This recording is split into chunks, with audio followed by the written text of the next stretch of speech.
Hello friends, I Shalini welcome you all to Learners Academy. आज के tutorial में हम बात करेंगे एक्सेल के बहुत ही पावरफुल फंक्शन की, और ये फंक्शन है एवरेज। अकेला एवरेज ही नहीं, इसके और बहुत सारे वेरिएशंस हैं, जैसे average A, average if, average ifs. इन सब फंक्शंस को आप कब अपनी एक्सेल शीट में यूज़ कर सकते हैं और कैसे आप इनको यूज़ करेंगे, ये मैं आज के ट्यूटोरियल में आपको बताने जा रही हूँ। तो आप एंड तक मेरे साथ इस वीडियो में बने रहिए। चैनल पर नए हैं तो चैनल को सब्सक्राइब कर लीजिए और बेल आइकन को प्रेस करना मत भूलिए, ताकि आगे आने वाले ऐसे यूज़फुल वीडियोस के नोटिफिकेशन आप मिस ना कर सकें। तो चलिए बिना देरी किए इस ट्यूटोरियल को स्टार्ट करते हैं।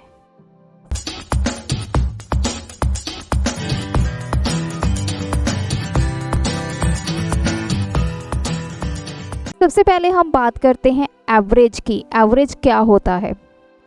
सपोज कीजिए आपके पास कुछ इस तरह का डेटा है, जैसे मैंने स्टूडेंट्स का डेटा लिया हुआ है, उनके फर्स्ट और सेकंड टर्म में रिस्पेक्टिव मार्क्स हैं मैथ्स और साइंस सब्जेक्ट में, और मुझे इन सब स्टूडेंट्स के, या फिर जैसे स्टूडेंट है सरिता, उसके एवरेज मार्क्स फाइंड करने हैं। एवरेज मतलब जितने आपके पास वैल्यूज़ हैं उन सब वैल्यूज़ को आप ऐड करेंगे और डिवाइड करेंगे टोटल नंबर ऑफ वैल्यूज से। फॉर एग्जाम्पल, अगर हमने सरिता स्टूडेंट की एवरेज निकालनी है मार्क्स की, तो मैं मैथ और साइंस के मार्क्स को ऐड करूंगी और डिवाइड करूंगी इसको बाय 2।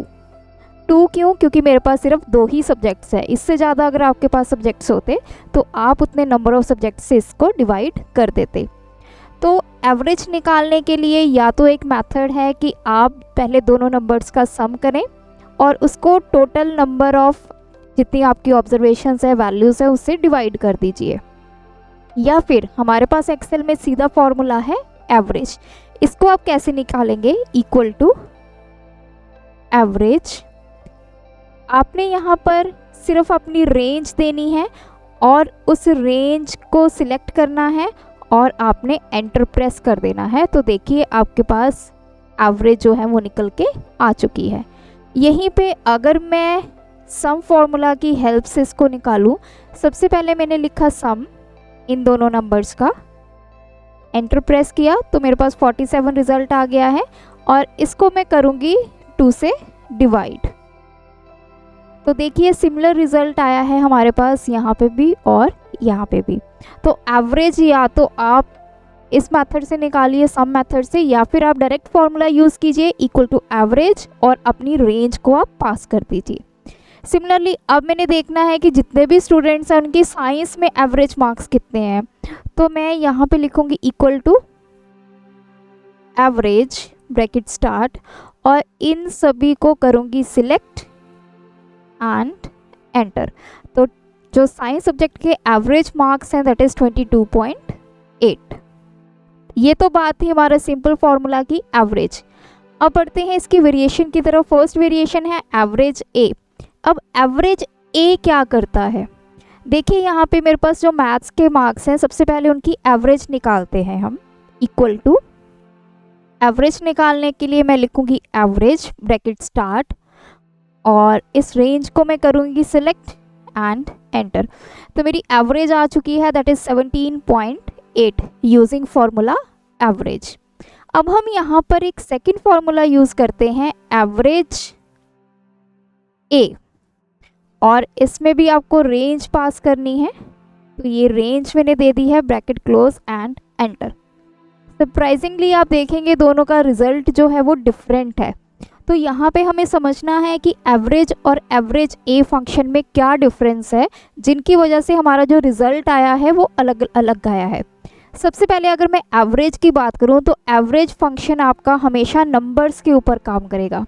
ये ना तो आपका टेक्स्ट कंसीडर करेगा, ना ही कोई लॉजिकल वैल्यू जो कि ट्रू एंड फॉल्स होती है उसको कंसीडर करेगा। इसने सिर्फ ये देखना है कितने नंबर्स हैं और उसको टोटल से डिवाइड कर देना है। अब बात आती है एवरेज ए। अब ये 16.04 वैल्यू कहाँ से आई है? तो बेसिकली यहाँ पे क्या हुआ, देखिए ये सब नंबर्स ऐड हुए और बीच में उसको क्या मिला, एक एब्सेंट। अगर आपको कहीं पे टेक्स्ट मिलता है एवरेज ए फंक्शन को, उसको वो वैल्यू असाइन कर देता है 0। तो मतलब एब्सेंट की जगह क्या आ गया 0। ये सारे नंबर्स ऐड हुए और डिवाइड हुए टोटल 10 से। लेकिन इस केस में जो 17.82 आया है, एवरेज के केस में इसने क्या किया, इन सब नंबर्स को ऐड किया, इसने एब्सेंट को बीच में से छोड़ दिया। अब बाकी बच्चे कितने नंबर, टोटल 9 नंबर्स हैं, इन सबको ऐड किया और डिवाइड किया है इसने 9 से। तो वैल्यू आ चुकी है 17.8। तो ये हम करके देख लेते हैं। सबसे पहले मैं इनका सम निकालूंगी। तो मैंने इन नंबर्स का सम किया, एंटर। तो इसको हम करेंगे डिवाइड बाय 9, क्योंकि इसने जो एब्सेंट है उसको स्किप कर दिया है। तो देखिए वैल्यू आ गई है 17.82। लेकिन इस केस में जो एवरेज ए ने कैलकुलेट किया है, उसने इन सब नंबर्स को ऐड किया है, एब्सेंट को उसने 0 लिया है, ये सारे नंबर्स ऐड हुए और 10 से डिवाइड हुए और आपका पास रिजल्ट आया 16.04। तो ये डिफरेंस है एवरेज और एवरेज ए में। एवरेज फंक्शन आपका ना ही टेक्स्ट ना ही लॉजिकल वैल्यूज़ को कंसीडर करेगा, उसने उन सबको स्किप कर देना है। लेकिन एवरेज ए में अगर आप कोई टेक्स्ट लिखेंगे, उसकी वैल्यू हो जाएगी 0, ट्रू की वैल्यू होगी 1 एंड फॉल्स की वैल्यू होगी 0। तो इस तरह उसने ट्रू फॉल्स को भी और टेक्स्ट को भी आपने कैलकुलेशन में कंसीडर करना है। अब बात आ जाती है नेक्स्ट फंक्शन की, जो कि average if and average ifs. जैसे प्रीवियस वीडियोस में मैंने आपको बताया, count if, count ifs, some ifs, ये सारे फंक्शन क्या करते हैं, अपनी कैलकुलेशन करते हैं बेस्ड अपॉन सर्टेन क्राइटेरिया और कंडीशन। सिमिलर वे में अगर आपने किसी भी की एवरेज निकालनी है लेकिन आपके पास कोई कंडीशन गिवन है, तो उस केस में आप इन फंक्शंस को यूज़ करोगे, average if, average ifs. Let us suppose कि अब मैंने सिर्फ फर्स्ट टर्म के जो मार्क्स हैं उनकी एवरेज निकालनी है, साइंस के मार्क्स की।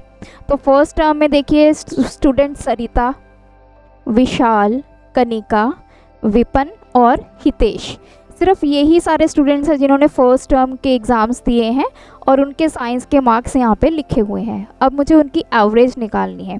सबसे पहले आपको ध्यान रखना है कि आपको कंडीशंस कितनी गिवन है। अगर एक गिवन है तो एवरेज इफ़ यूज़ करेंगे, अगर एक से ज़्यादा कंडीशन है तो एवरेज इफ्स। तो अब मैं निकालने जा रही हूँ फर्स्ट टर्म के साइंस के मार्क्स की एवरेज। तो मैंने यहाँ पे लिखा equal to average if bracket start. सबसे पहले उसने आपसे मांगी है रेंज, तो यहाँ पे रेंज आपने क्या देनी है, जो आपके क्राइटेरिया की रेंज है। तो क्राइटेरिया मेरा क्या है, फर्स्ट टर्म, तो ये मैंने रेंज दे दी है, कॉमा। उससे बाद आपसे पूछा गया है क्राइटेरिया, क्राइटेरिया क्या है यहाँ पे मेरा फर्स्ट, तो या तो आप इसको सेल रेफरेंस से दे दीजिए या फिर इन्वर्टेड कॉमास में आप फर्स्ट लिख दीजिए। तो मैं यहाँ पे एज अ सेल रेफरेंस दे देती हूँ इसको, कॉमा। उसके बाद आ जाती है एवरेज रेंज, आपने किस चीज़ की एवरेज निकालनी है, तो मुझे साइंस के मार्क्स की एवरेज निकालनी है। इस रेंज को मैं सिलेक्ट करूँगी और हम एंटर प्रेस करेंगे तो आंसर आ गया है 24.6। तो मतलब आपके ये वैल्यूज़ ऐड हुई 22, 25, 26, 24 एंड 26। इनको डिवाइड किया, total number of observations that is 1, 2, 3, 4 and 5, इन सबको ऐड करके 5 से डिवाइड किया और आपका ये आंसर आ चुका है। अब बात करते हैं एवरेज इफ्स की। इस फॉर्मूला को आप तब यूज़ करेंगे जब आपके पास मल्टीपल कंडीशंस होंगी। फॉर एग्जांपल अब मैंने ये देखना है फर्स्ट टर्म के साइंस की मार्क्स की एवरेज निकालनी है, लेकिन उन स्टूडेंट्स की जो डेजी सेक्शन में है। तो देखिए फर्स्ट टर्म में एक तो सरिता है डेजी में, एक कनिका है और एक है हितेश। तो ये 3 स्टूडेंट्स हैं जो आपकी कंडीशन फुलफिल कर रहे हैं, फर्स्ट टर्म के उन्होंने एग्ज़ाम दिए हैं और सेक्शन है डेजी। तो यहाँ पे 2 कंडीशंस हैं, तो इस केस में एवरेज इफ़ लगेगा, ifs, average ifs bracket start. यहाँ पे सबसे पहले आपसे मांगता है एवरेज रेंज, आपने किन नंबर्स की एवरेज निकालनी है, तो मुझे साइंस के मार्क्स की एवरेज निकालनी है, कॉमा। उसके बाद है क्राइटेरिया रेंज, तो फर्स्ट क्राइटेरिया मेरा क्या है, यहाँ से टर्म सिलेक्ट करनी, फर्स्ट या फिर सेकंड। तो मेरा क्राइटेरिया क्या है, मुझे फर्स्ट टर्म के मार्क्स निकालने हैं। नेक्स्ट सेकंड क्राइटेरिया रेंज आपने देनी है, वो है सेक्शन, और यहाँ से आपने क्राइटेरिया ले लेना है, दैट इज डेजी, इसको कर देना है क्लोज एंड एंटर। तो देख सकते हैं वो स्टूडेंट्स जिन्होंने फर्स्ट टर्म के एग्ज़ाम दिए हैं और जिनका सेक्शन डेजी है, उनके साइंस के एवरेज के मार्क्स आ चुके हैं 24.6667।